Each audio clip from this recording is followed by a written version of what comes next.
Hello,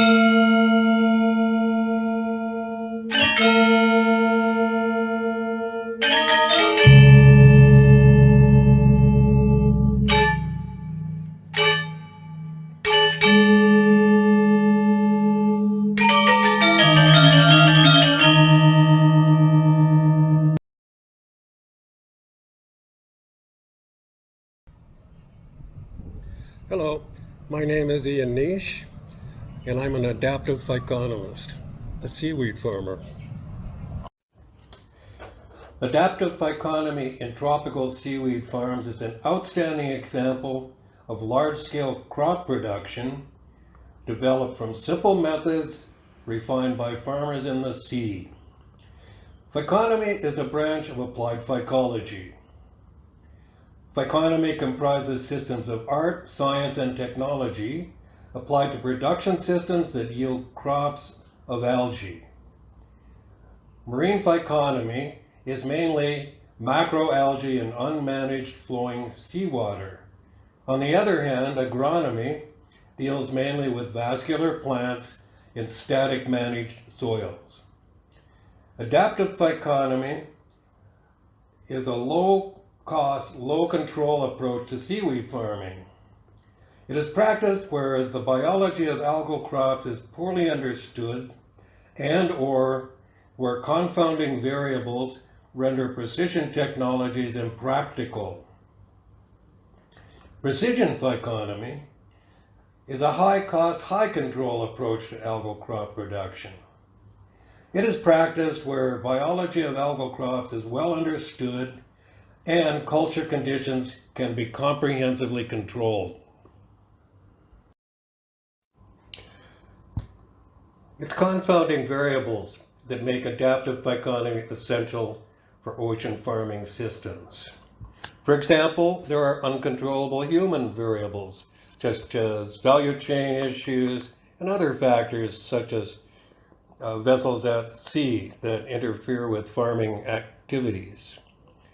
Then, of course, there are uncontrollable weather and geology variables, including wind and waves and so forth, as well as tsunamis from volcanic activity. And finally, there are uncontrollable oceanographic and ecological variables that are endemic to all seaweed farms. The most obvious example is the constantly moving seawater that is difficult to control in farm areas. So phyconomists must adapt to it. Precision phyconomy involves high levels of control that come at high cost, while adaptive phyconomy involves low levels of control that come at lower cost, but with higher risk. A 10-point matrix for scoring the relative degrees of adaptive versus precision phyconomy is shown in this slide. For example, micropropagation in bioreactors is almost fully precision with a score of 9/9. But phyconomy of species new to farming is almost fully adaptive with a score of 1/1. Marine phyconomy of euchumatoids scores about 6/1 because crop biology is coming to be well known for these species, but ocean farm environments are virtually uncontrollable. High precision phyconomy in bioreactors, ponds, and raceways comes with high capital costs and high operating costs. Tropical marine phyconomy in ocean systems, for example, has low control at low cost, just one step beyond management of wild harvest. Phyconomy systems such as mechanized ocean farming and much temperate marine phyconomy are intermediate with respect to cost and control. Lack of capacity to undertake extensive phyconomy research and development in tropical ocean seaweed farms has resulted in a situation where phyconomists are figuratively drowning in a sea of untested hypotheses.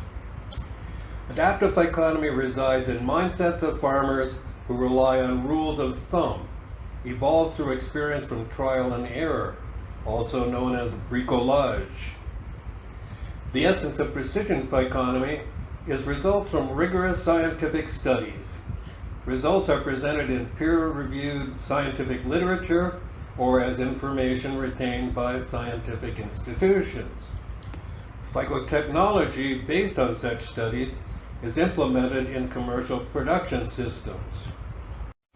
Principles of eukumatoid seaweed marine agronomy, now known as Phyconomy, were largely developed in the 1960s and 1970s by my good friends and colleagues Max Doty of the University of Hawaii and Vic Alvarez of Marine Colloids, Philippines.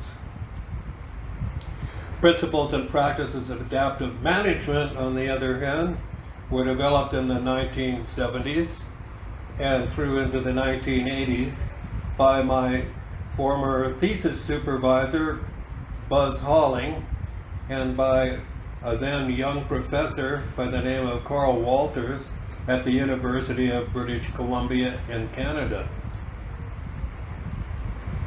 Adaptive management principles can be expressed in Phyconomy terms as follows. Adaptive Phyconomy is a process of dealing with uncertainty in the management of ecoscape crops and adjoining renewable resources. It is a process of treating human interventions in Phyconomy and ecoscape systems as experimental probes, and it incorporates research into Phyconomy initiatives and stewardship actions. Reflexive paths, otherwise known as bottom-up paths, build adaptive Phyconomy system structures and functions. This is important to understand because it is at the level of farm activities that adaptive Phyconomy takes place. So the adaptive Phyconomist is both cultivator and innovator. How do these systems work? Well, the bricolage engine drives virtuous adaptation cycles that evolve adaptive Phyconomy systems.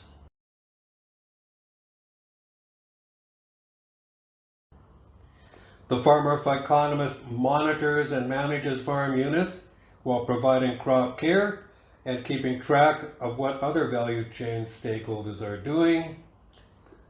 Bricolage is trial and error that uses energy, materials, and transaction paths that are readily accessible at ecoscapes where farms are located. Bricolage results in accumulated experience that evolves farmer phyconomist mindsets.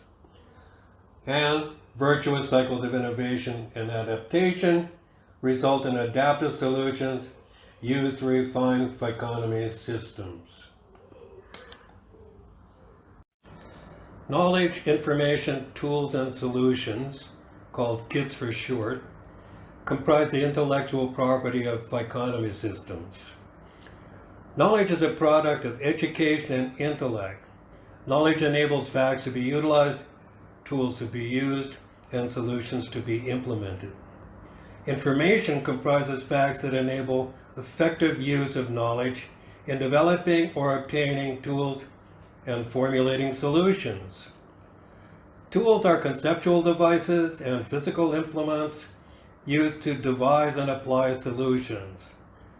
And solutions are the integrated combinations of knowledge, information, and tools that drive paradigm development in virtuous cycles of adaptation. Support providers and governance enforcers network kits among seaweed value chain stakeholders. Kits are shared among phyconomist and farmer mindsets through various means and media, and a variety of these is shown in this slide. A global community of scientists and development professionals bridges the gap between the adaptive and the precision sectors of Phyconomy. Precision phytotechnologies are steadily transitioning to adaptive Phyconomy systems. This topic is covered in a companion presentation to this one from my colleague at C6, Nelson Vadaseri. What follows is a set of examples that illustrate how evolving precision technologies may impact the life of future seaweed farmers and phyconomists. Biomass for propagules originating from precision phyconomy systems with reliable identification from molecular taxonomy are already beginning to have an impact on the industry. Simple machinery has long been used in Southeast Asian agriculture, and similar simple machinery will come to be used increasingly in seaweed farming, as for example the mechanized seaweed cutter shown here. Along with mechanization comes a requirement for advanced operational vessels such as the sea combine pictured here. Cost-effective technology for crop logging and monitoring ecoscape environments is already being utilized in the industry. For example, here a drone is being used to map seaweed beds in Bali. This is one among several technologies that are under development or already starting to be used that are appropriate for seaweed farm management. Global seaweed research results are increasingly available to farmers. An example is Jasuda.net in Indonesia, where farmers can network through a mobile application that is available to them 24 hours a day. Finally, optimizing farm management and business operations in the cryptocosm will be a reality in the foreseeable future. Thanks for watching this presentation, and we look forward to collaborating with you in the future.